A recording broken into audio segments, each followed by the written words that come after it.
धन्यवाद डॉक्टर साहब। डॉक्टर साहब हमारे बीच में उपस्थित हैं जो गरुड़ा कॉलेज के संस्थापक हैं, डॉक्टर शशि कुमार जी। और जिन्होंने वास्तु में महारत हासिल किया है, वास्तु में आपकी पीएचडी है। और आपकी ही व्यवस्था के तहत यह कार्यक्रम क्रमशः आगे बढ़ रहा है। और आज गुरु पूर्णिमा के पवित्र अवसर पर हम लोग यहाँ एकत्रित हुए हैं। गुरु पूर्णिमा की थोड़ी सी चर्चा की जाएगी और उसके साथ साथ हम लोग बात करेंगे बृहस्पति ग्रह के बारे में। तो सबसे पहले नियमतः हम लोगों को गुरु पूर्णिमा की ही चर्चा करनी चाहिए क्योंकि दिन वही है। मैं एक थोड़ा सा शेयर कर लूं।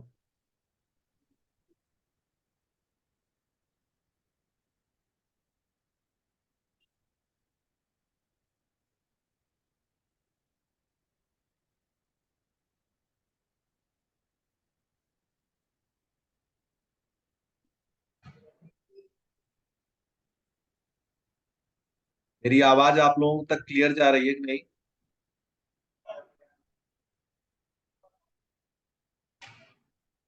देखिए, इस सेशन में फटाफट आप लोग अपने मन का संकोच हटा के और कोशिश करें स्क्रीन को ऑन करके सामने रहें, क्योंकि 1 घंटे का पल ये बीत जाएगा और पता भी नहीं चलेगा।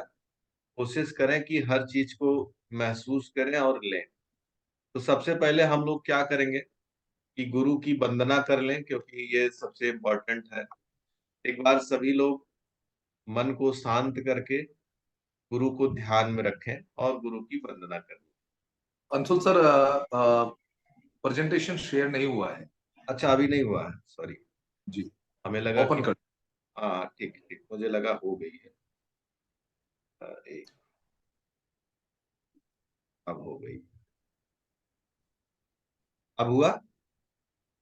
जी जी। ये हमारे सभी साथी एक बार अपने गुरु को ध्यान में रखकर और एक बार हम लोग उनको ध्यान करेंगे और मन ही मन ये मंत्र गुरु ब्रह्मा ध्यान करेंगे।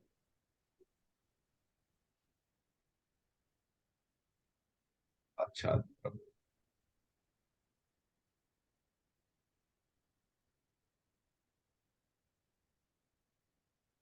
चलिए, गुरु की अनुमति हुई, हम विषय पे आगे बढ़ेंगे।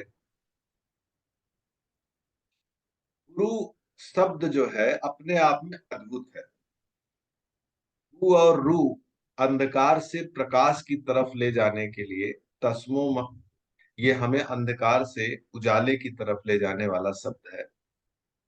और हमारे ऋषियों ने गुरु की जब महिमा गानी शुरू की तो उन्होंने कहा कि गुरुर ब्रह्मा गुरुर विष्णु गुरुर देवो महेश्वरा। मतलब हिंदू धर्म की ये 3 पायदान है, ब्रह्मा विष्णु महेश, जिसपे पूरा सनातन टिका हुआ है। ये तीनों शक्तियां गुरु में निहित है। लेकिन जब यहाँ पे भी बात लगी कि जैसे कुछ अधूरी है, तो उन्होंने अगली लाइन लिखी, साक्षात परम ब्रह्म। मतलब जो एक है वो भी कौन है? गुरु है। क्योंकि हमारे यहाँ द्वैत और अद्वैत दोनों की परिकल्पना है। द्वैत मतलब जो दो है, अद्वैत मतलब जो दो नहीं है। हमारे यहाँ ब्रह्म की जो परिकल्पना है वो एक है। इसीलिए पूरी दुनिया का सबसे श्रेष्ठ शब्द है अद्वैत। मतलब जो दो नहीं है, उसमें अपने आप एक साइलेंट है। ये गुरु की महिमा की थोड़ी सी चर्चा यहाँ पे हुई। अब हम लोग गुरु ग्रह से धीरे धीरे आगे बढ़ते हैं, गुरु की बात से आगे बढ़ते हैं गुरु पूर्णिमा की तरफ। मैं स्पीड से चलूंगा इसलिए कि ज्यादा से ज्यादा विषय आज ले सकूं 1 घंटे। और लेकिन अगर किसी के मन में कहीं भी कुछ बात हो, आप जरूर अपने बात को कहें। और ऐसा आप लोग हमारे सामने परिचय दीजिए जैसे हम आप महीनों से बात करते हैं और ये आज कोई पहला दिन नहीं है। तो इससे होगा कि आप अपनी बात कह पाएंगे। अब हम आगे बढ़ते हैं। गुरु पूर्णिमा को ही चुना गया हमारे यहाँ गुरु के श्रेष्ठ दिन के लिए। तो इसमें सबसे महत्वपूर्ण चीज है पूर्णिमा। और पूर्णिमा की क्यों महत्वपूर्ण है? क्योंकि इस दिन चांद जो है वो पूरा रहता है। तो चंद्रमा को प्रकाश के तौर पर चुना जाना, कहीं न कहीं से आपके मन में एक प्रश्न उठ सकता है कि भाई सूरज को भी रोशनी के लिए, प्रकाश के लिए प्रयोग किया जा सकता था। किसी और रूप को प्रकाश के लिए प्रयोग किया जा सकता था। यहाँ पर चंद्रमा को ही प्रकाश के लिए प्रयोग क्यों किया गया? तो आप एक चीज ध्यान दीजिए, धरती का जो आप कोई भी प्रकाश हो, चाहे सूर्य हो, चाहे एक छोटा सा दिया ही हो, आपने सुना होगा एक ध्यान त्राटक। त्राटक में क्या होता है कि हम दिए को निहारते हैं, देखते हैं, लेकिन आप देखते होंगे कुछ पल बाद अपने आप उसमें से ध्यान भागने लगता है, लौ हिलने लगती है। ये तमाम समस्याएं त्राटक में आती हैं। लेकिन चंद्रमा एक अद्भुत ऐसा स्वरूप है, जैसे आप छत पे जाइए, कि जो आपको बरबस अपनी तरफ खींच लेता है। इसीलिए हजारों वर्ष से जिसने जिस दृष्टि से चंद्रमा को देखा, चंद्रमा ने उसी रूप से दर्शन दिया। ऋषियों को गुरु पूर्णिमा के रूप में, बच्चों को मामा के रूप में, प्रेमियों को प्रेमिका के रूप में, और यही नहीं, चंद्रमा ज्योतिष में माता के रूप में भी जानी जाती है। तो इतनी सारी चीजें कहीं न कहीं से अट्रैक्ट करती हैं चंद्रमा। तो सूरज का जो प्रकाश है, रोशनी है, वो खींचती तो है, लेकिन उसमें क्या है, एक गर्माहट है, चौंध है। कुछ देर बाद आपको दिखने में थोड़ी सी दिक्कत होने लगती है, आपको थोड़ी सी प्रॉब्लम आने लगती है। लेकिन चंद्रमा के साथ ऐसा नहीं है। पूरी रात आप चंद्रमा की रोशनी में बैठ सकते हैं, चंद्रमा के साथ आप बातें कर सकते हैं, तो करते भी हैं। चंद्रमा रात भर आपके साथ रहता है। तो कहीं न कहीं से गुरु पूर्णिमा का जो चांद चुना गया है, उसके पीछे कई तार्किक आधार है। नहीं तो प्रकाश के तौर पे सूर्य को भी और अन्य रोशनी के माध्यमों को भी चुना जा सकता था, लेकिन जो गहरा आकर्षण है, वो केवल और केवल किसमें है? चंद्रमा में। अब दूसरा विषय है, 15 दिन चंद्रमा बढ़ता है और 15 दिन चंद्रमा घटता है। और जिस तरह से वो घटता जाता है, एक समय आता है शून्यता को प्राप्त होता है, फिर वो क्रमशः बढ़ता जाता है। ये जो घटना बढ़ना है और चंद्रमा का प्रतीक है, ये आपकी विनम्रता का प्रतीक है। ये जो घटना है, आपकी सहजता और आत्मसात करने का प्रतीक है। चंद्रमा कहीं चला नहीं जाता है, वो दिखता नहीं है, इसका मतलब वो आत्मसात करता है। तो जो आप अर्न करते हैं, जो आप ग्राह्य करते हैं, जो आप प्राप्त करते हैं, उसको चिंतन करके कहाँ ले जाना है? आत्मसात करना है, गहरे उतरना है, और फिर धीरे धीरे उसको बढ़ाना है। तेजी से नहीं बढ़ाना है। कैसे बढ़ाना है? धीरे धीरे बढ़ाना है। और मौके पे एक दिन आपको बड़ा रूप लेना है। ऐसे नहीं कि रोज बढ़ बढ़ के दिखाना है। ज्ञान को रोज प्रदर्शन का विषय नहीं बनाना है, आपको चिंतन रूप में रहना है। तो इस कारण से चंद्रमा को गहरे अर्थों में गुरु पूर्णिमा से जोड़ा गया है। और एक चीज बता दें, जिनको मनोविज्ञान की समझ होगी, जिन्होंने शरीर विज्ञान के बारे में या ज्योतिष के गहन अध्ययन में अपनी रुचि ली होगी, मन और आत्मा और शरीर तीन पायदान है। लग्न, सूर्य चक्र, चंद्र चक्र। शरीर जो है वो जड़ है, इसीलिए जीवन के जो हाउस हैं उनको मृत कहा जाता है, जड़ कहा जाता है। उसमें जो प्लानेट होता है उसको जीवंत कहा जाता है। तो ये जो मृत पार्ट है, ये शरीर के हिस्से में आता है, जड़ पार्ट। आत्मा परम ब्रह्म है। लेकिन इन दोनों को जोड़ता कौन है? चंद्रमा जोड़ता है, मन जोड़ता है। ऐसे तो कहा जाता है कि मन जो है वो हमारे विकार का कारण है। ऐसा नहीं है। मन के पास सूचना को ले आने ले जाने की प्रबल क्षमता है।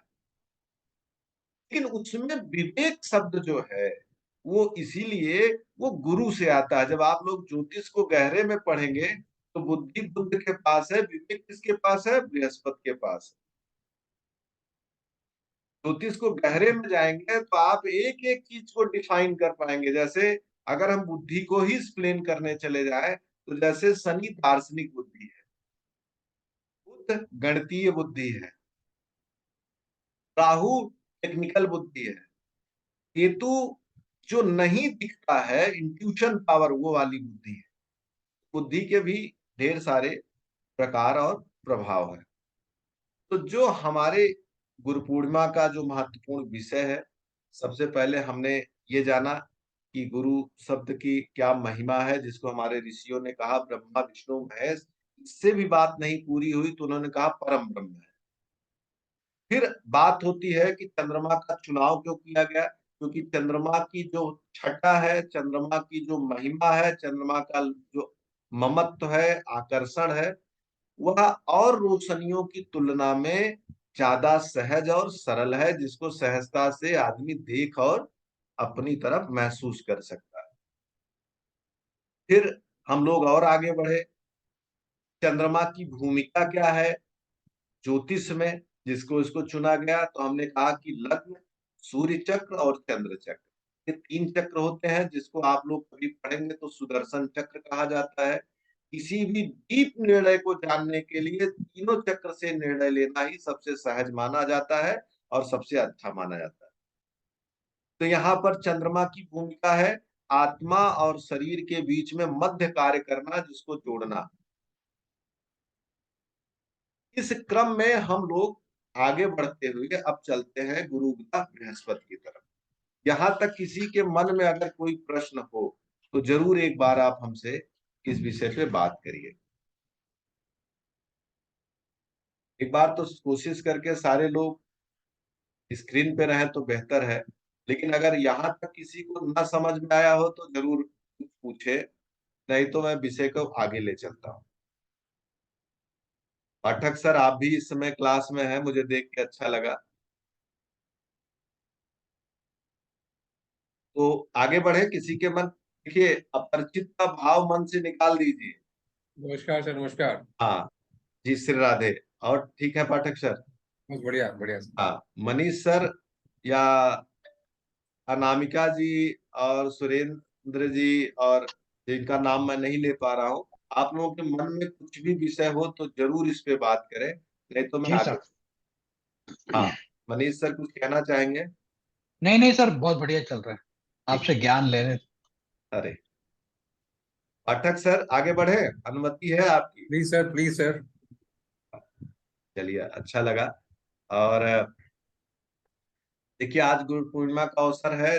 प्रथम बार जब सामने कोई आता है तो थोड़ी सी असहजता होती है, आदमी खुल के अपनी बात नहीं कह पाता। लेकिन मैं चाहता हूं कि असहजता को मिटाकर ऐसा महसूस करिए कि हम लोग पीछे से जुड़े हुए हैं, जी जी जी और अपने विषय को जो प्रासंगिक हो, जो क्लास जी। के संबंध में तर्कसंगत हो, उस पर आप लोग ठीक हमसे है। जरूर अपनी बात रखें। बिल्कुल सर। हाँ, तो हमने ये क्रमशः जो तीन टॉपिक थे वो अपने आपको बताए। अब मैं थोड़ा सा फिर आगे बढ़ता हूँ। जी सर।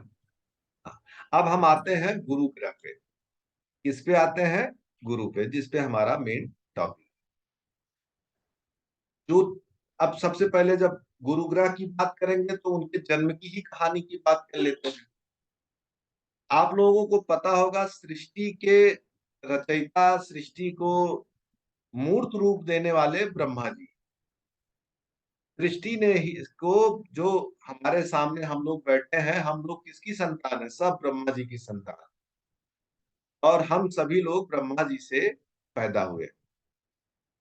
इस जन्म के क्रम में सप्त ऋषियों का जन्म होता है, जिससे सृष्टि आगे बढ़ती है। उसमें से एक ऋषि थे अंगिरा, और अंगिरा ऋषि से क्यू नामक पुत्र की उत्पत्ति होती है। ध्यान दीजिएगा, ये बड़ा महत्वपूर्ण शब्द है, क्यू नामक। आप लोगों ने कोशिका पढ़ी होगी।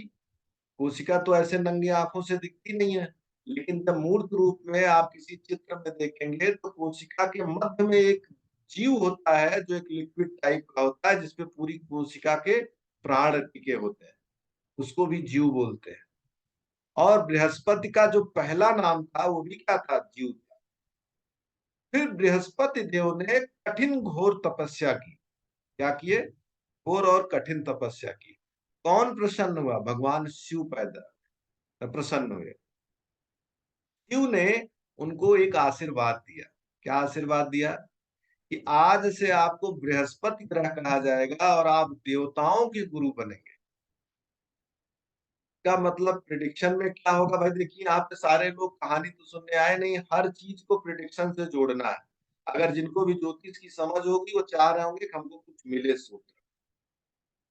तो जिनका शुभ बृहस्पति होगा वो तपस्या करेंगे और जरूर वो मूर्त रूप में आगे बढ़ेंगे। ये प्रिडिक्शन है। लेकिन आप लोगों को तरीका बताता हूँ, लास्ट में सारी चीजें मैं एक्सप्लेन करूँ। इसका मतलब साफ हो गया कि आदमी पहले तो जीव रूप में पैदा होता है, फिर वो क्या करता है? जब तपस्या करता है तब वो क्या बनता है? तब वो गुरु बनता है, तब वो देवताओं का गुरु बनता है। देवताओं को यहाँ किस परिप्रेक्ष्य में लेना है? इंद्र मतलब कौन? मोदी जी हैं। इसलिए कहा गया है ज्योतिष में कि बृहस्पति आपकी कुंडली में अच्छा होगा तो आपको उच्च पदों की प्राप्ति हो सकती है, आप मंत्री बन सकते हैं, आपको अपार बौद्धिक क्षमता हो सकती है, आप प्रोफेसर बन सकते हैं। वो तमाम गुण आपको ज्योतिष के सूत्रों में मिलेंगे कि क्योंकि देखिए, हायर एजुकेशन अगर देखा जाता है तो काल पुरुष के 9th हाउस से देखा जाता है, जिसका स्वामी कौन है? बृहस्पति है। आपके भाग्य को अगर देखा जाता है तो काल पुरुष के 9th हाउस से देखा जाता है, उसका स्वामी कौन है? बृहस्पति है। इन अर्थों में बृहस्पति ने सबसे पहले अंगिरा ऋषि से जन्म लिया। जन्म लेने के बाद उनका नाम जीव था। इसीलिए नाड़ी जब आप पढ़ने जाएंगे कभी तो नाड़ी में बृहस्पति को जीव शब्द से ही संबोधित किया जाता है। और वास्तव में बहुत अच्छी बात है, नाड़ी को जीव शब्द से ही संबोधित करना चाहिए। कारण क्या है? नाड़ी शब्द ही कोशिकाओं से बना है। नाड़ी मतलब ही है कि आपके शरीर की सूक्ष्म अवस्था, और उस सूक्ष्म अवस्था में बृहस्पति को जीव कहना ज्यादा श्रेष्ठ है। इसीलिए तो नाड़ी आपके जन्म की कहानियों को डिटेल बता पाती है। नाड़ी आपके अंगूठे के निशान से बहुत गहरी जानकारी ले लेती है। कारण है ना, वो आपके सेल से बना हुआ विषय है। सुनने में आपको थोड़ा सा भी हो सकता है बड़ा जटिल लगे, लेकिन आप डीपली जाएंगे तो आपको वो बात समझ में आएगी। तो बृहस्पति ने जब जन्म लिया और जीव रूप में उन्होंने तपस्या की, भगवान भोलेनाथ को उन्होंने प्रसन्न किया। आपको एक चीज और बता दें, जब समुद्र मंथन होता है तो सबने वहां से अच्छी चीजें ले ली।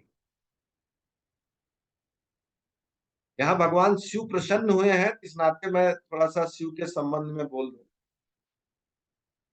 कोई हाथी लेकर भागा, कोई अमृत लेकर भागा, कोई घोड़े लेकर भागा, सबने अपनी इच्छा अनुसार अच्छी अच्छी चीजें ले ली। लेकिन जब हलाहल विष पैदा हुआ तो किसने ग्रहण किया? भगवान शिव ने लिया।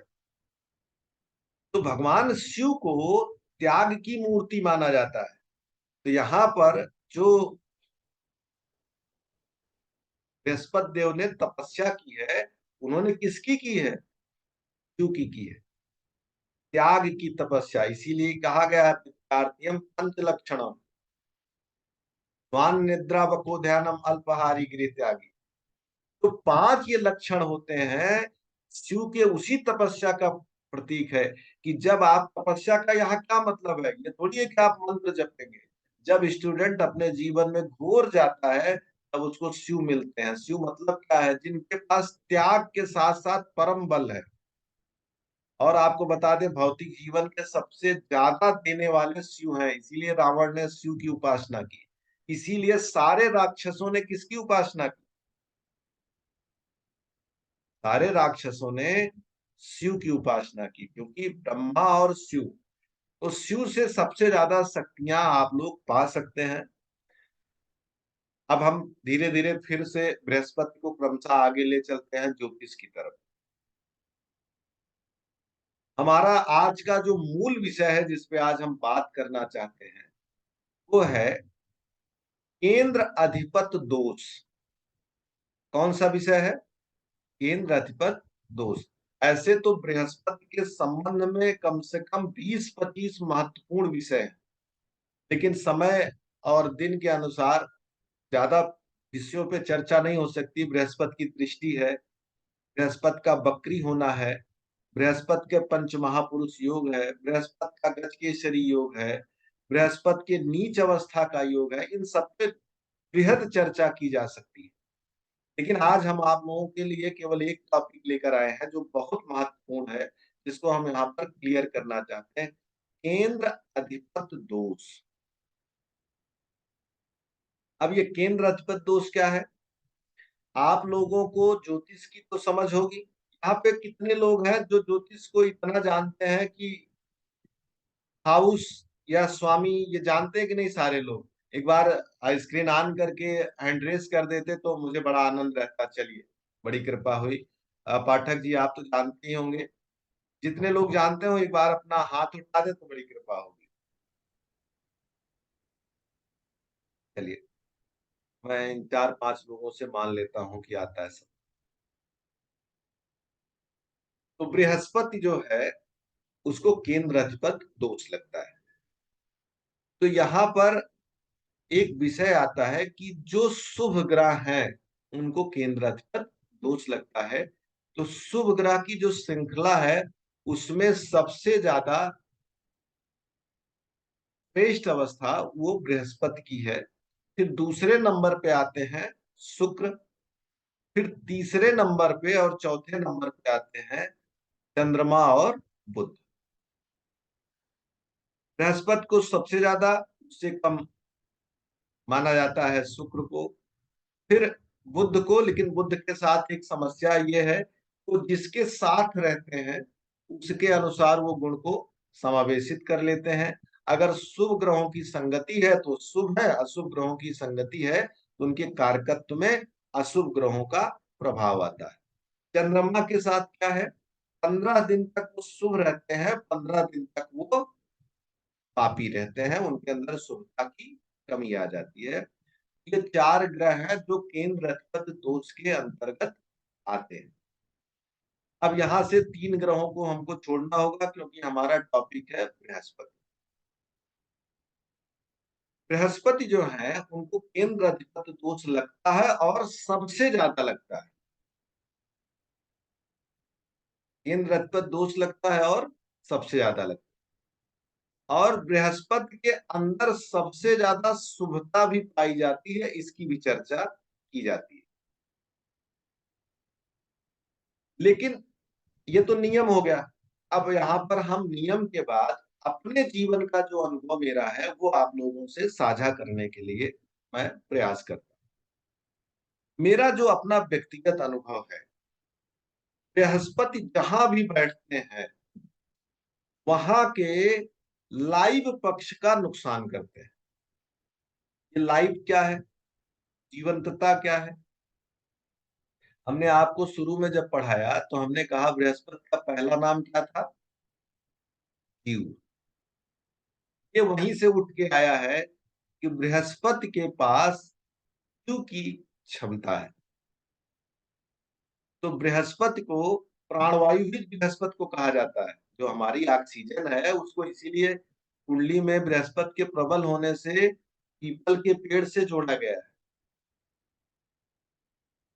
तो बृहस्पति जो ग्रह है ये अगर जहां पर बैठते हैं वहां के किसी न किसी एक पक्ष को खराब करते हैं। और वो पक्ष कैसा होगा? लाइव पक्ष होगा। कैसा पक्ष होगा? लाइव। अगर हम इसको उदाहरण के तौर पे लें, एग्जाम्पल के तौर पे लें, तो हम आपको कुछ एग्जाम्पल दिखाते हैं, पीपीटी शेयर करते हैं। यहाँ तक किसी के मन में कोई प्रश्न?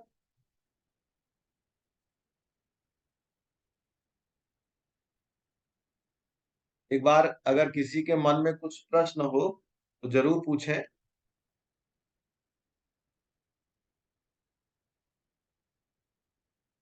भाई देखिए, अगर आप लोग रुचि नहीं दिखाएंगे तो मैं मानूंगा कि आप लोगों को समझ में नहीं आ रहा है और मैं अपने विषय को कम करता चला जाऊंगा, क्योंकि मैं बाध्य तो हूं नहीं कि आप लोगों को पूरा विषय पूर्ण रूप से दूं। मतलब ये हुआ कि जो बृहस्पति अगर मान लीजिए प्रथम भाव में है तो स्वयं का कुछ नुकसान करेंगे, सप्तम है तो एकदम सही, पार्टनर का या पत्नी का कुछ नुकसान एकदम करेंगे। एकदम सही क्वेश्चन, एकदम सही बात कही आप। आइए भाई देखिए, आप सभी अनम्यूट हो सकते हैं और अपना क्वेश्चन आप शेयर कर सकते हैं, कोई प्रॉब्लम नहीं है।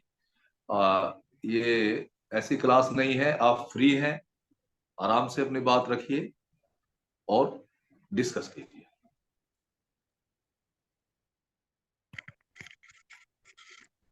मैं ज्यादातर क्लासों में कहा सर जाता है कि आप म्यूट रहिए। जैसे गुरु दूसरे घर में बैठा होगा हाँ तो उस घर से रिलेटेड चीजों में कमी कर देगा।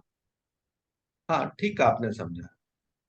सर जैसे बच्चे की कुंडली में बैठा है, जैसे बच्चा 5-6 साल का है, तो हाँ, फिर वो उसी के हिसाब से देगा। उसी के हिसाब से दे देगा मतलब? मतलब उसी के हिसाब से रिजल्ट देगा ना, उसका एज ग्रुप का भी कुछ इशू होता होगा ना सर। जैसे कुंडली जब वो करते हैं तो उसमें ये भी देखते होंगे ना कि जैसे किस एज का, मतलब कौन क्या है। मैं क्लियर कर देता हूँ, आपके प्रश्न को मैं साफ करता हूँ। देखिए, जो हमारा D1 है वो योग बनाता है। क्या करता है? योग बनाता है। लेकिन उस योग का फल दो अर्थों में मिलता है। एक, कदकाठी भवन अस्थाई रूप से मिलते हैं। एक, टाइमिंग के अकॉर्डिंग मिलते हैं, जिसको हम लोग दशाओं से चेक करते हैं। महादशा, योगिनी दशा, चर दशा, जो भी 3-4 टूल है आपकी दशाओं के, उन दशाओं के माध्यम से चेक करते हैं। जैसे मान लीजिए किसी की कुंडली में बहुत अच्छा संयोग बृहस्पति ने बनाया है, तो जिस भाव में बैठा है, जैसे ये देखिए संजय गांधी जी के 10म भाव में बृहस्पति बैठा है, तो पिता को सुंदर बना सकता है, बुद्धिमान और पढ़ा लिखा बना सकता है, अच्छा पद दे सकता है। ये तो एक स्थूल वो हुआ। लेकिन बृहस्पति एक फल और देगा, कब देगा? जब इसकी महादशा और अंतरदशा आएगी। तो आपका प्रश्न क्लियर हुआ कि नहीं कल्पना जी? जी सर। अगर अभी भी डाउट हो तो आप बिल्कुल पूछिए, लेकिन मन में संकोच मत करिए आप लोग। कल्पना जी, अगर कुछ कंफ्यूजन है तो प्लीज आप जो है अभी पूछिए, कंफ्यूजन नहीं रखना है। तो सर जैसे मेरे बेटे की कुंडली में कन्या लग्न की है, दूसरे भाव में उसका गुरु बैठा है, तो जैसे वो 5 साल का हो चुका है, अभी बोलता नहीं है, तो क्या इसमें गुरु गुरु का रोल है? भाई आपको अभी हमने बताया, इस 10th हाउस में पिता का हमने स्थान लिया, क्योंकि वहां हमको ज्यादा नजदीक पिता दिखा। सेकंड हाउस में फैमिली आती है, लेकिन चेहरा, मुख, आंख, जो आपका ये हिस्सा है, ये कहाँ से आता है? दूसरे भाव से। दूसरे भाव से आता है। अब वहां पे जुपिटर बैठा है, तो डेफिनेटली उस भाव के जीवंत पक्ष को पीड़ा देगा। जीवंत पक्ष जातक स्वयं, उसका मुख, उसकी बाड़ी। जी हाँ, ठीक है सर। यही चीज जो आपने एग्जाम्पल खुद दे दिया, यही एग्जाम्पल मैं देने जा रहा था और आपने उसको लाइव एग्जाम्पल दिया। हाँ बताएं मनीष। जैसा इन्होंने कहा कि अभी वाणी जो है सेकंड भाव की है, और इन्होंने कहा कि बेटा भी बोलता नहीं है, तो वो क्लियर इंडिकेशन हो गया कि वाणी पे गुरुदेव ने वहाँ थोड़ा इफेक्ट किया, गुरु हाँ हाँ हाँ, ग्रह ने। लेकिन एक चीज मैं और क्लियर कर देना चाहता हूँ मनीष जी और जी जी। कल्पना जी, क्योंकि यहाँ पे सारे लोग एस्ट्रोलॉजर हैं, तो इतनी सहजता से बृहस्पति सेकंड में बैठे और आप तुरंत कहते कि इस आदमी की बाड़ी नहीं है, इतना भी सरल नहीं है। हम्म, हम्म, हम्म, ओके। हाँ, कि किसी के भी सेकंड हाउस में आप जुपिटर देखे और जुपिटर देखने के बाद आपने तुरंत कह दिया कि बस। नहीं, आइडियली तो गुरुदेव अगर गुरु ग्रह बैठे हैं तो वहां पे वाणी शुद्ध होनी चाहिए, नहीं नहीं नहीं नहीं नहीं नहीं, अभी अच्छी तो वाणी होनी चाहिए ना। मनीष सर, यही तो चर्चा है इस क्लास के टॉपिक का, कि जुपिटर जहां बैठेगा वहां के लाइव पक्ष को तोड़ेगा। लाइफ प्लस सेकंड हाउस में क्या देंगे आप? देखिए, फर्स्ट हाउस के संबंध में आपने एक चर्चा की थी अभी थोड़ी देर पहले, स्वयं हो गए हो तुम। स्वयं हो गए। सेकंड हाउस फैमिली के लिए होता है या वेल्थ के लिए होता है नहीं, या मार्ग के लिए होता वेल्थ तो लाइव नहीं है, है? हाँ, वेल्थ लाइव नहीं है। हेल्थ लाइव है। हेल्थ लाइव है, वेल्थ लाइव नहीं है। तो हेल्थ ठीक पे है। आएगा या तो फैमिली पे आएगा? हम्म।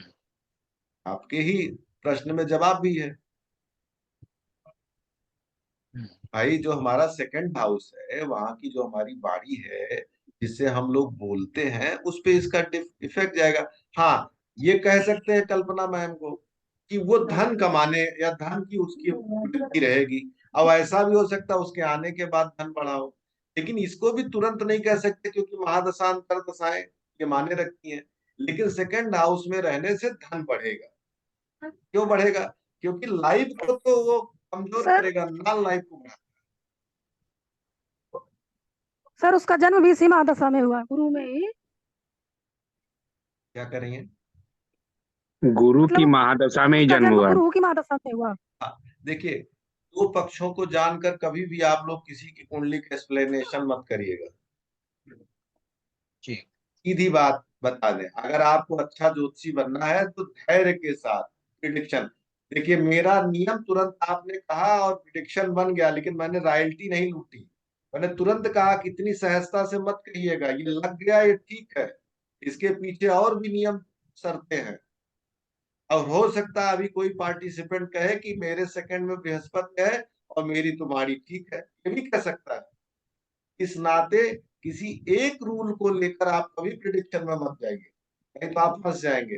तो जैसे आपने कह दिया बृहस्पति की दशा भी थी, बृहस्पति की कंडीशन, दृष्टि, और बृहस्पति की दशा में जन्म हुआ, तो डेफिनेटली वो बृहस्पति की दशा में, बृहस्पति की अंतरदशा के अलावा भी हो सकता है। शनि हो सकते हैं, बुध हो बिल्कुल। सकते हैं, केतु हो सकते हैं, कुछ भी हो सकते हैं। शनिदेव की दृष्टि होगी तो शायद वो स्लो कर दे, वो भी हो सकता हाँ, और यही नहीं, D9 में उसकी, कॉम्बिनेशन। और होरा चक्र में उसकी क्या स्थिति होगी, D9 में क्या होगी, ये तमाम विषयों को लेकर ही आप उसके, और बल उसका कितना है, कितनी डिग्री पे है, कितने पे नहीं है। है। बिल्कुल सर। सर मुझे भी इस चीज की जानकारी नहीं है, मैंने तो आपसे हाँ, पूछा है। आपके प्रश्नों से साफ पता चल रहा है, उसमें दिक्कत नहीं है। लेकिन जी आपको सर। जानकारी नहीं हो सकता है इसमें दो जानकार लोग हों, जी भी जी मौजूद है। हमारे प्रश्नों को तो पकड़ेंगे, हमको तो अपनी चीजों को सावधानी से रखना है ना। जी पाठक सर। जी। आ, बिल्कुल उसके अंदर देखिए, जैसा कि अंशुल सर ने कहा है कि D1 प्रोमिस को दर्शाता है। प्रोमिस यानी योग। हम ज्योतिष के अंदर प्रोमिस मीन्स योग। तो उस हाउस के ऊपर कौन से योग बन रहे हैं, किन ग्रहों के साथ बन रहे हैं, ये भी इंपॉर्टेंट है। एक ग्रह को पकड़ करके किसी भी सूरत में प्रिडिक्शन नहीं करना है। और मोस्टली क्या होगा कि आपके पास फोन कॉल्स के ऊपर, जो फोन कॉल्स पे प्रिडिक्शन होते हैं, उनमें ये हो सकता है, कहा जाता है और कई बार होता है कि मेरा फलाना ग्रह फलाने घर में बैठा है, यानी कि इस हाउस में मेरा घर में बैठा है, इस हाउस में बैठा है, तो क्या हो सकता है। तो बड़े धैर्य से प्रिडिक्शन करना है और यही कहना है कि जब तक पूरा चार्ट हम नहीं देख लेते हैं, और ये पॉसिबल नहीं है कि एक प्लेनेट को पकड़ करके प्रिडिक्शन कर दिया जाए। और ग्रहों तक दूसरी इसलिए बात तो ठीक है, आप ज्योतिष के जब गहराई में उतरेंगे, नक्षत्र तक की चीजों को आपको कंसीडर करना होगा। भाई, सेकंड हाउस में प्लानेट बैठा है, वो 2.25 नक्षत्र भी वहां है, और जिसके 9 चरण है। तो ये थोड़ा सा विषय है, फिलहाल हम लोग अन्यत्र नहीं होंगे क्योंकि सब्जेक्ट को कवर करना है। आइए एग्जाम्पल हम लेते हैं किसका एक कुंडली है। और देखिए हम केंद्र अधिपति दोष से फिर चले आए हैं अनुभव पे। वहां पे हमने कहा कि केंद्र अधिपति दोष का ये नियम है, लेकिन अनुभव क्या कहता, मैं उस पे आ गया हूं। तो आप ये मत समझिएगा हम भटके हैं। हम अपनी योजना के तहत बृहस्पति का एक्सप्लेनेशन करना चाहते हैं कि बृहस्पति यहाँ पर बैठे हैं कहाँ पे, 10th हाउस। तो जैसा कि आपको भी पता है कि संजय गांधी जी को पिता का जो सुख था वो था तो, लेकिन एक व्यवस्थित क्रम का सुख नहीं था, और शायद आयु भी उनकी बहुत लंबी नहीं थी, और बहुत व्यवस्थित सुख उनका पिता का नहीं था। हाँ, राजनीतिक जगत में उन्होंने काम भी खूब किया, और उन्होंने उनको जो नाम मिलना था और जो उनको पावर था वो सब उन्होंने प्राप्त किया। तो यहाँ पर दो चीजें क्लियर हो जानी चाहिए कि लाइव पक्ष को तोड़ता है। किस पक्ष को तोड़ता है? लाइव को तोड़ता है, नॉन लाइव को नहीं तोड़ता। लाइव को क्यों तोड़ता है? क्योंकि बृहस्पति का नाम ही क्या है? जीव है।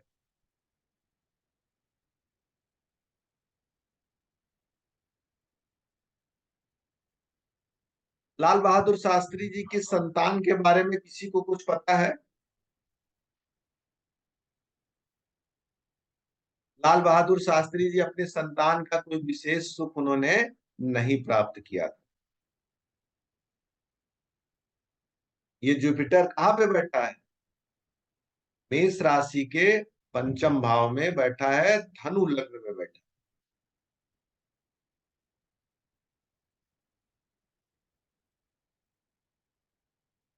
कपिल शर्मा जी के बारे में तो आप लोग जानते होंगे। इस समय कॉमेडी के क्षेत्र में इन्होंने एक सबसे बड़ा अपना नाम कमाया है। बड़े भाइयों के सुख के संबंध में डॉक्टर साहब, भगवान श्री कृष्ण और राम की कुंडली अगर हो तो एक बार हमको शेयर करिएगा। या मैं अभी शेयर करता हूँ। यहाँ पे मैं या तो चर्चा कर देता हूँ, आप लोग सबको याद होगी भगवान राम की या कृष्ण की। तो मनीष सर ने एक एग्जाम्पल दिया कि लग्न में अगर बृहस्पति हो तो क्या होता है। तो भगवान राम की जो कुंडली है वो कौन से लग्न की है? कर्क लग्न की कुंडली है। एक मिनट में शेयर करता हूँ।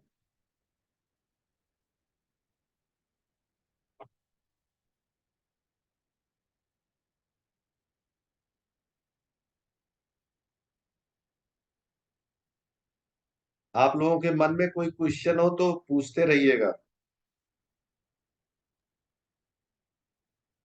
लग्न की हाँ बताएं। मीन लग्न की कुंडली में हाँ और हेलो, हाँ हाँ, सुन रहे हैं, हम सुन पा रहे हैं। मीन लग्न की कुंडली में और सिंह राशि में बैठा हुआ गुरु छठे भाव में क्या फल देता है? फिर वही बात आपने कही जो अभी थोड़ी देर पहले हमने कहा कि केवल हम लग्न और केवल गुरु को ही ये मान के कह दें ये ठीक नहीं है। लेकिन आपने पूछा है तो मैं आपको कुछ न कुछ चीजें बता सकता हूँ। सबसे पहले शरीर को थोड़ा सा रोक देगा, और जीवन में ऐसे लोगों को नौकरी जरूर करनी चाहिए। ओ, ये दो पक्ष मैंने रख दिए हैं, लेकिन इन दो पक्षों की केवल वन डायमेंशन मेरा एक्सप्लेनेशन है। मैं इसको पूर्ण नहीं मानता, और ना इस पे मैं कोई गारंटी ठोकने वाला हूं। लेकिन ये फल मिलने की बहुत ज्यादा संभावना होगी भी। भोग और नौकरी। ऐसे लोगों को कर्ज देने से बचना चाहिए।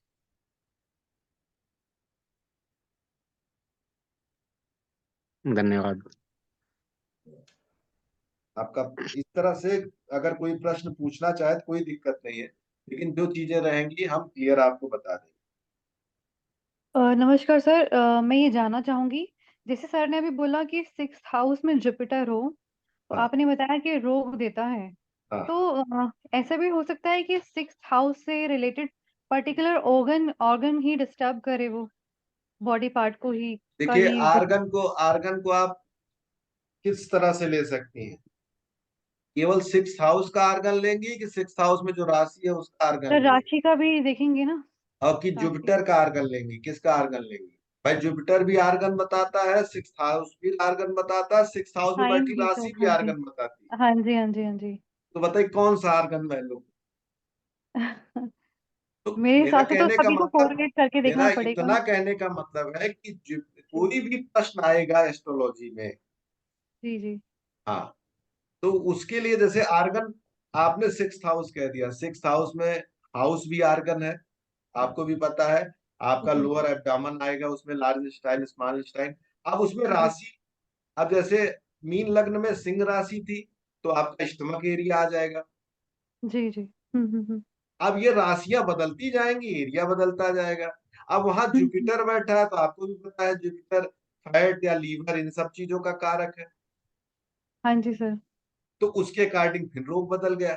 और यही नहीं, इसके एक स्टेप और चले जाइए, उसमें 3 तो नक्षत्र भी हैं, उन नक्षत्रों के अलग स्वामी और देवता भी हैं। तब जाकर ठीक। आप प्रिडिक्ट कर पाएंगे कि इनको मेडिकली हम कौन सी बीमारी कहें। और सुनिए, बिल्कुल सर। 8th हाउस ने बीमारी बता दी, महादशा और लग्न नहीं है बीमारी एक्सेप्ट कर रही है। ठीक है। भाई बीमारी है, लेकिन वो महादशाएं नहीं है, तो बीमारी नहीं जाएगी। और उसको लग्न भी नहीं एक्सेप्ट कर रहा, लग्न इतना पावरफुल है।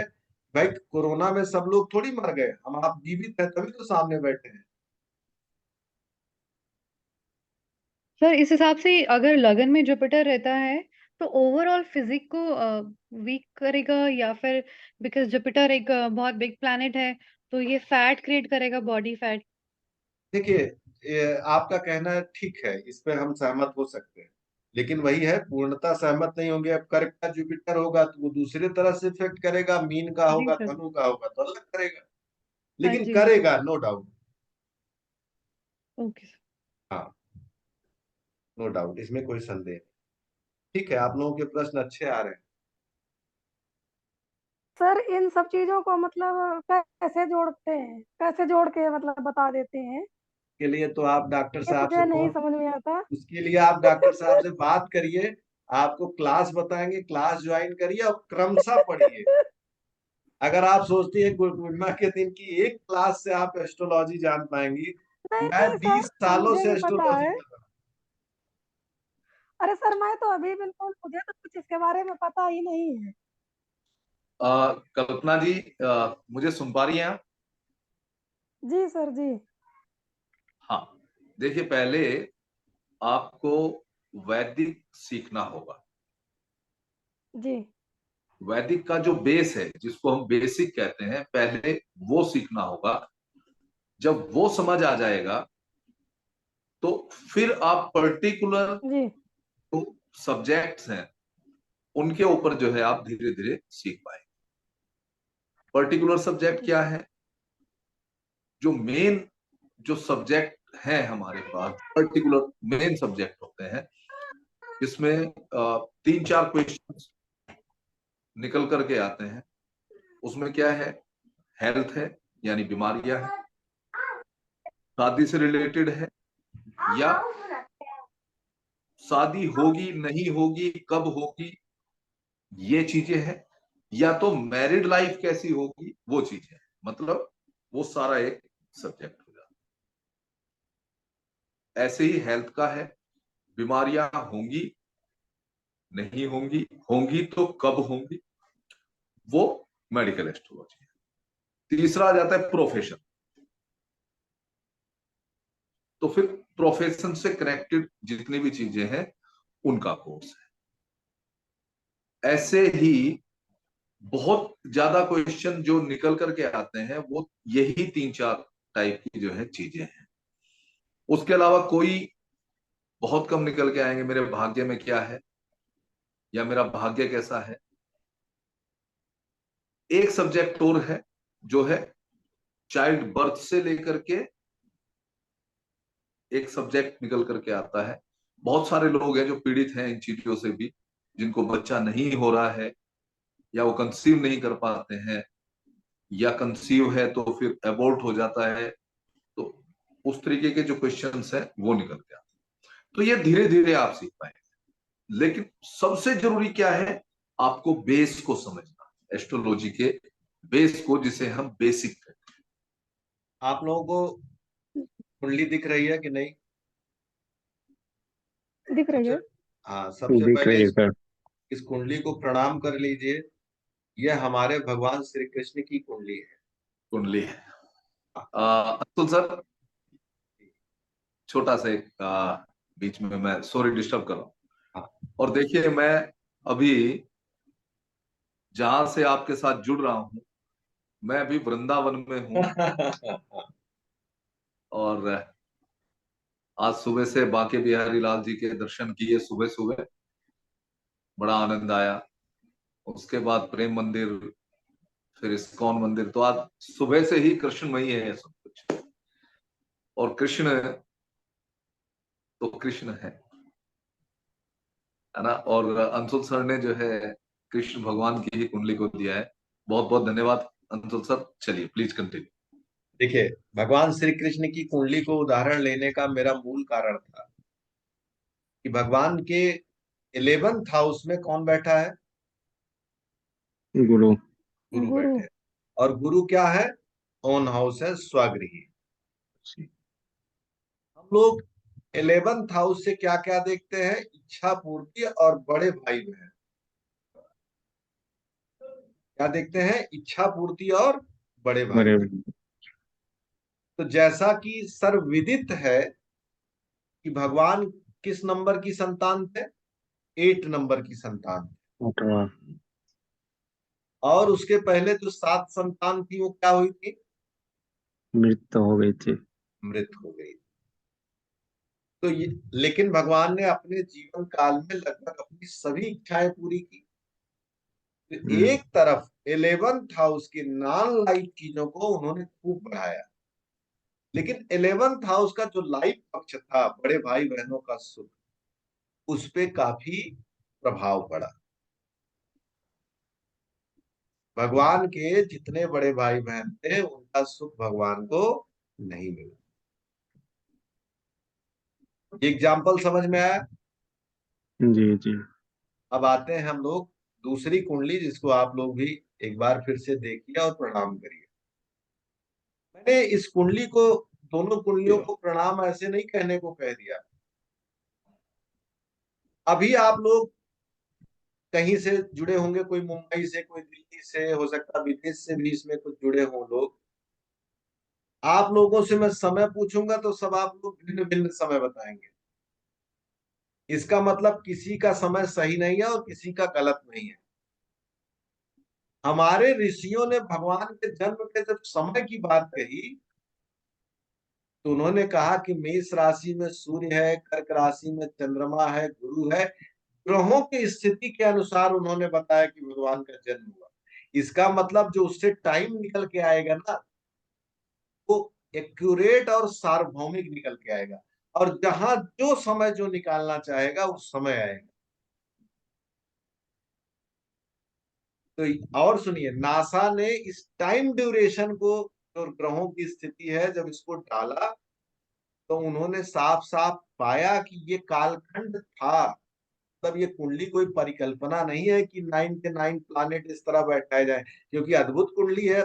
सूर्य उच्च का, गुरु उच्च का, चंद्रमा स्वगृही, शनि उच्च का, मंगल उच्च का। भाई आप इसमें 30-40 साल की उम्र में लोग बैठे हैं। इतनी अद्भुत कुंडलियां जल्दी आपको नहीं मिलेंगी। 50-60 साल। पाठक पाठक जी, क्या मैं गलत हूँ कि सही हूँ? जी सर, बिल्कुल। 200-400 वर्ष की कुंडलियों को भी अध्ययन कर रहे हैं, लेकिन ये खूबसूरती से ग्रहों का बैठना हमने नहीं देखा है। जी बिल्कुल। डेफिनेटली हमारे भगवान की कुंडली है। और ये एक अगर परिकल्पना होती तो किसी कालखंड में मिलती नहीं। लेकिन नासा ने इस बात को प्रूव किया, नहीं, एक कालखंड था जिसमें इस कुंडली के जन्म लेने वाले थे, जी और वो कोई और नहीं था। इसीलिए मैंने इस कुंडली को प्रणाम करने के लिए कहा। ये कुंडली भगवान राम की है। जी और लग्न में बृहस्पति उच्च का बैठा है। जी भगवान राम का जीवन व्यक्तिगत तौर से, मैं तो ये नहीं कह सकता कि पीड़ा भरा था, लेकिन हाँ, 14 वर्ष का वनवास, पत्नी से दूरी, वो तमाम पीड़ाएं भगवान को जीवन में शरीर के रूप में प्राप्त हुई। ये किस नाते हुई? क्योंकि बृहस्पति लग्न में विद्यमान है। तो आज हमारा जो सेशन था बृहस्पति के बारे में, जिसमें हमने सबसे पहले चर्चा शुरू की गुरु की, गुरु की महिमा की, फिर गुरु के बाद बृहस्पति के जन्म की बात किए, फिर बृहस्पति के जन्म के बाद उसके लाइव और नॉन लाइव पक्ष पे गए। फिर हमने कहा केंद्र अधिपति दोष, इसका मतलब ये होता है बृहस्पति केंद्र का स्वामी होता है, तो उसके जीवन में केंद्र में ही बैठने पर वो वहां की शुभता को कम करता है। फिर इस पक्ष को मैंने सभी हाउस से जोड़ के दिखाया कि बृहस्पति कहीं भी बैठता है तो वहां के लाइव पक्ष को वो कमजोर करता है, वहां पर वो पीड़ा देता है। जिसके एग्जाम्पल में हमने भगवान राम की, कृष्ण की, संजय गांधी की, लाल बहादुर शास्त्री जी की, ये 3-4 कुंडलियों आपके साथ साझा की, कि जिसमें ये साफ साफ दिखता है कि बृहस्पति जहां पे भी बैठता है वहां के लाइव पक्ष को कहीं न कहीं से वो कमजोर करता है। अब अगर किसी के मन में प्रश्न हो, अब जैसे नरेंद्र मोदी साहब की कुंडली में कहाँ पे बैठा बृहस्पति? चतुर्थ भाव में। ये कुंडली लेनी जरूरी थी क्योंकि माता का तो सुख है, लेकिन एक नारी के लिए अपने पति से छूटकर लंबे समय तक रहना उस पक्ष को काफी पीड़ा देता है।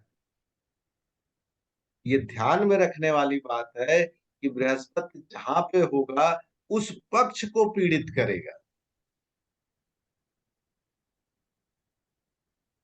ऐसा समझ लीजिएगा।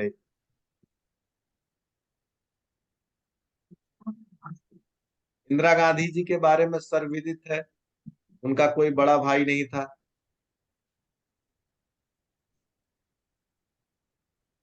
बड़े भाई का सुख उनका अच्छा नहीं था। तो बृहस्पति जहां पे बैठता है वहां के पक्ष को कहीं न कहीं से वो नुकसान पहुंचाता है। 1 घंटे के सेशन में इस विषय को कवर करने की हमने कोशिश की। अब इसके संबंध में किसी के मन में प्रश्न हो तो 5 से 10 मिनट समय है, आप लोग जरूर पूछें।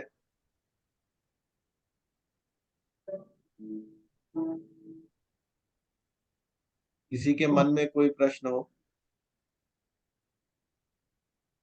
पाठक जी? नहीं सर, कोई प्रश्न नहीं है सर। चलिए बढ़िया है। मनीष सर? सर कुंडली में पंचांग का क्या महत्व है? कुंडली में पंचांग का क्या महत्व है? देखिए, महत्व है। हाँ, इसके दो दो आधार हैं, मैं बता देता हूँ। पहली बात तो कुंडली जो है पंचांग से बनती है। जब बच्चा जन्म लेता है तो जब समय बताया जाता है तो उस समय को हम लोग पंचांग की सहायता से ग्रह नक्षत्रों को निश्चित करते हैं। एक जवाब। दूसरा, पंचांग बना है 5 अंगों के। इसके जो 5 अंग होते हैं ये ज्योतिष के परिप्रेक्ष्य में इनके 5 अंग का प्रिडिक्शन होता है। जैसे आप सोमवार को पैदा हुई है तो सोमवार और आपके जन्म के बीच में प्रिडिक्शन निकल के आएगा। आप नक्षत्र में पैदा हुई, उस नक्षत्र का आपसे संबंध बनेगा। ये जो 5 अंग होते हैं ये फलादेश में सहयोगी होते हैं, इसके दो परिप्रेक्ष्य। और किसी के मन में कोई बात? राजीव मनीष क्या चाह रहे थे? जी? हाँ, मनीष सर कुछ कहना चाह रहे थे। सर जब जुपिटर जो है केंद्र के दोनों ग्रहों में होता है तो वो कौन सा, वो भी केंद्र अधिपति होता है या कुछ और होता है उसमें? आपका कहने जैसे का मतलब कन्या लग्न, धनु लग्न, मीन लग्न और मिथुन लग्न, हाँ जी, मिथुन में जैसे 3 यही नंबर 4 में। लग्न है, यही 4 हाँ लग्न है सर। जी जी कि जी 4 लग्न में ही उसको दोनों घर का अधिपत्य प्राप्त है। जी जी। डेफिनेटली लगेगा सर,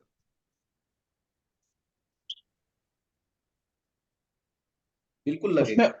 और भी कुछ एड ऑन होता है? एड ऑन सर, अब आप इसको ये भी कर सकते हैं, जैसे बृहस्पति बैठा तो पंच महापुरुष योग बना लिया, भाई मीन में बैठेगा या धनु में बैठेगा। तो इसमें लाइव चीजें, जैसे आपको एग्जाम्पल, लाइव चीजों में इस पे निगेटिव इफेक्ट जाएगा सर, नॉन लाइव पे नहीं जाएगा, लाइव पे जाएगा। तो ये इसमें कहीं पढ़ा या सुना था मैंने कि अगर जुपिटर जो गुरुदेव दोनों सारे केंद्रों में दोनों राशियां अगर हैं तो केंद्र अधिपति दोष के कारण बहुत अच्छा रिजल्ट नहीं देते हैं। अच्छा, हाँ कुछ सही हाँ, नहीं। एकदम सही पढ़ा है सर, इसीलिए तो मैंने कहा कि हाँ इसका दोष लगेगा।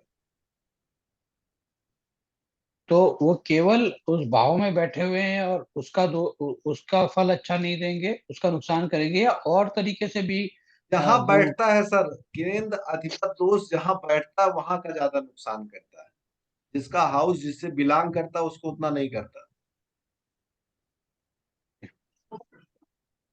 ठीक है जी। हाँ।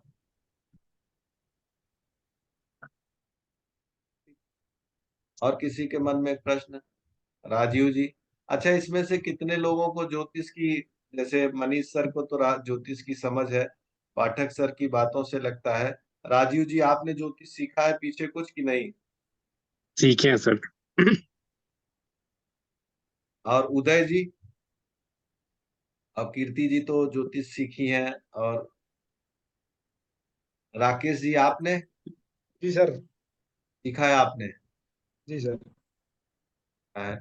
और मैं इसलिए इस बात को अंत में पूछा कि ज्योतिष को आप लोग सीखिए और बड़े तार्किक लहजे से सीखिए। सर जैसे बृहस्पति पहले घर में है सर, वो जैसे खराब कर रहा है, तो उसके लिए क्या करना चाहिए सर, उसको ठीक करने के लिए? अच्छा, रेमेडी। जी।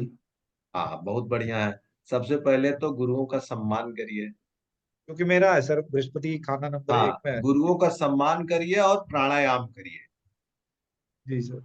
और अपने जीवन में प्राणायाम और धार्मिक यात्राएं बढ़ा दीजिए। आपने लग्न नहीं बताई है, कौन सी लग्न कन्या है? लगन में है सर, कन्या जी, लगन में है जी। कौन सा? कन्या लगन है सर। अच्छा, कन्या लग्न है। केंद्र पर दोष तो लगा ही है उसको, लेकिन केंद्र में बैठा भी है।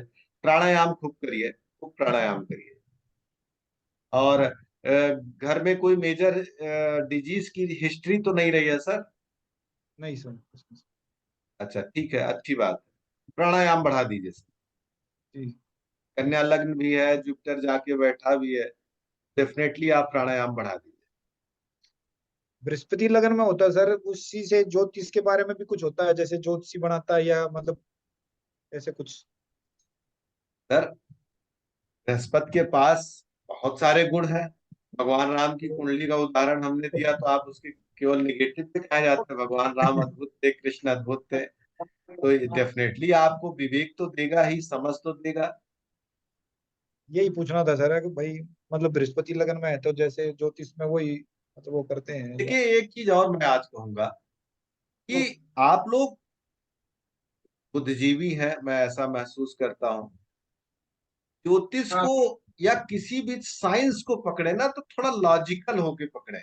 आज के टाइम में वो जमाना चला गया कि आप एकदम धार्मिक बातें करेंगे कि ईश्वर का नहीं। भाई, आज का जो स्टूडेंट है, जो आपका कस्टमर है, वो सीधे चाहता है लॉजिकल आना चाहिए, नहीं तो वो आपसे प्रश्न उठाएगा और आप जवाब दे नहीं पाएंगे तो आप चिढ़ेंगे। इस पे एक कहानी कहिए, मैं सुना दूं? पाठक जी, कहानी सुना दूं मैं? हाँ जरूर सुना जरूर दो। सर। हाँ, कहानी मैं एक सुनाता हूँ, हो सकता है आप लोगों को आनंद आए। एक घोर नास्तिक स्टूडेंट थे। नास्तिक तो समझते होंगे जिसको परमात्मा में विश्वास नहीं है, और कठिन प्रश्नों से, जिसको कम्युनिस्ट भी कह सकते हैं। तो जितने भी सन्यासी और ऋषि मुनि पाते थे उनसे वो प्रश्न करता था, तो सारे लोग एकदम उससे परेशान हो जाते थे।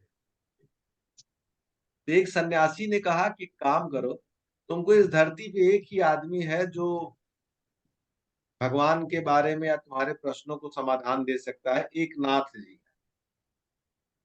तो उन्होंने कहा कि अगर उनसे भी संतुष्टि नहीं हुई तो, तब उस सन्यासी ने कहा कि अगर तुमको उससे भी नहीं हुई ना, तब धरती किसी से होगी भी नहीं। वही एक है जो तुम्हारे प्रश्नों का जवाब दे सकता है। फिर उनके बारे में वो जानकारी लेते हुए उस गांव में पहुंच गए जहां पर एक नाथ जी निवास करते थे। गांव वालों से उन्होंने पूछा कि एक नाथ जी कहाँ रहते हैं। वो अपने घर से प्रातः काल ही निकल गए थे और सोचे कि सुबह के मुहूर्त में सन्यासी से मिलना ज्यादा सुखकर होगा।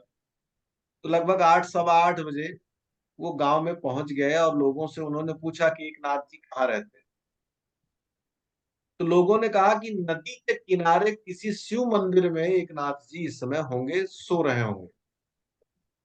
उस नास्तिक आदमी को बड़ा अजीब लगा कि 8 बज रहे हैं, 8:30 बज रहे हैं और अभी एक नाथ जी सो रहे हैं। ये तो सन्यासी ब्रह्म मुहूर्त में उठते हैं, पता नहीं कौन से सन्यासी हैं कि जो हमको ज्ञान देंगे। जिनका हाँ आवाज हो म्यूट कर ले थोड़ा सा रवि। हाँ, तो एक नाथ जी को ढूंढते हुए वो पहुंचते हैं शिव मंदिर नदी के किनारे। तो वहां का दृश्य देखने के बाद वो दंग हो जाते हैं। क्या दृश्य रहता है? एक नाथ जी भगवान शिव के ऊपर अपने दोनों पैर रखकर और नंदी के ऊपर सर रख के सो रहे हैं। सन्यासी भगवान शिव के ऊपर पैर रखे और नंदी के ऊपर सर रखे, और एक घोर नास्तिक आदमी उनसे ये क्वेश्चन पूछने आया हो, भगवान है कि नहीं है, भगवान कैसे हैं, क्या है। देखिए, अपने के यहाँ के जो सन्यासी होते थे ना, अद्भुत होते थे। वो आपके आने की आहट पहले से जान लेते थे। उनको सब पता हो जाता था कि क्या सही है क्या गलत है, मुझसे कौन पूछने क्या आ रहा है, सब उसको पता होता था। क्योंकि पिंड ब्रह्मांड है, पिंड में ही ब्रह्मांड है, तो सब दिखता था जिनके अंदर चेतना जगती। वो आदमी उनको सोते हुए देखा 8 बजे, और शिव के ऊपर पैर रखे हुए, नंदी के ऊपर सर रखे हुए। तो मन में विचार किया कि ये तो हमसे भी 2 हाथ आगे हैं, इनसे मैं कौन सी शिक्षा लूं और कैसे मैं जानूं इनसे भगवान है कि नहीं है। तो मन में सोचे कि इनको जगाएं कि ना जगाएं। लेकिन जिस आदमी ने एडवाइस किया था उनकी प्रभुता बहुत ज्यादा थी, और उन्होंने कहा था कि धरती में यही एक आदमी है जो तुमको बता सकता है और कोई है भी नहीं। तो फिर उन्होंने जगाने की हिम्मत नहीं की। अरे भाई, जो शिव पे पैर रखा हो तो उसकी कितनी क्षमता होगी, कौन जगाए। फिर जगाए नहीं, तो 10 बजे जब वो उठे तो दोनों के बीच में प्रणाम और नमस्ते हुआ। तो उन्होंने कहा कि हाँ बताएं। उन्होंने कहा हम आपसे मिलने आए थे और कुछ मेरे व्यक्तिगत प्रश्न थे, लेकिन अब वो सारे व्यक्तिगत प्रश्न मेरे खत्म हो गए।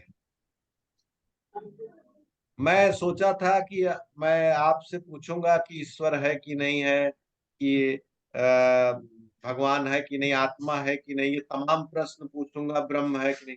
अब तो वो सब खत्म हो गया, अब मेरे 2 प्रश्न बचे हैं, वही बता दीजिए। उन्होंने कहा हाँ पूछिए।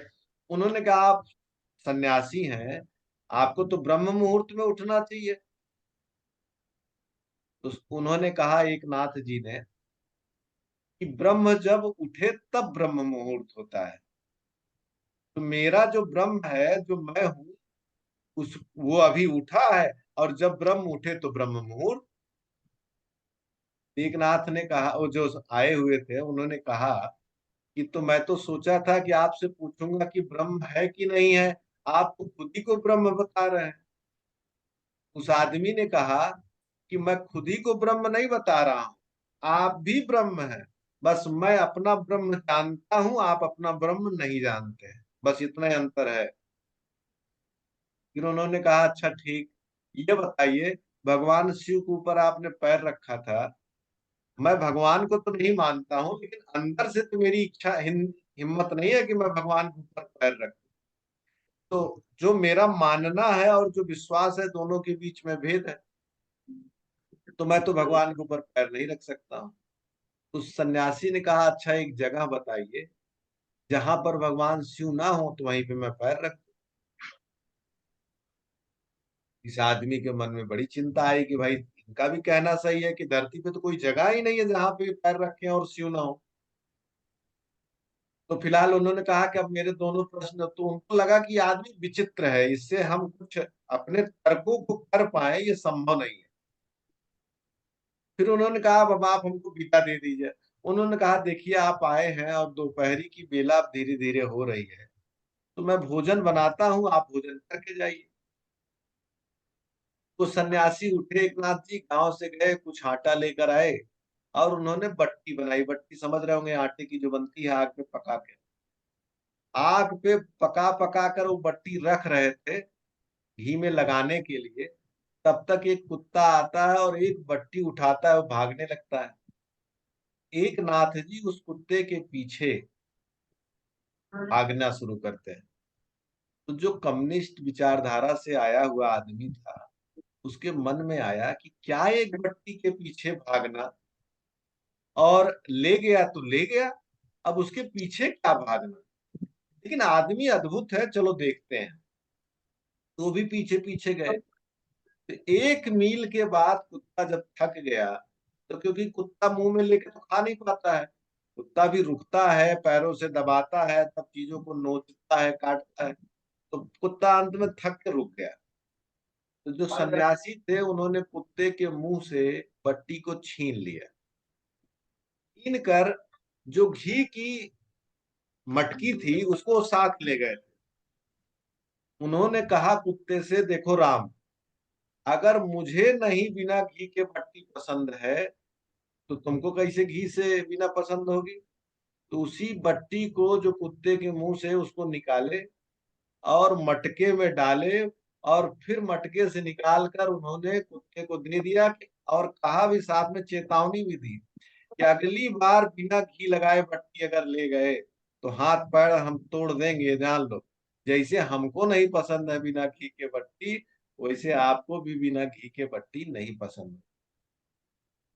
एक बार आप लोगों को ये कहानी बड़ी उटपटांग लगी, लेकिन एक चीज जानते हैं, जब गहरे में आप आस्तिक होंगे, गहरे में जब आप किसी चीज पे उतरेंगे, तो आपको हर जगह नारायण दिखेंगे, हर जगह आपको गुरु दिखेगा, हर जगह आपको उचित दिखेगा।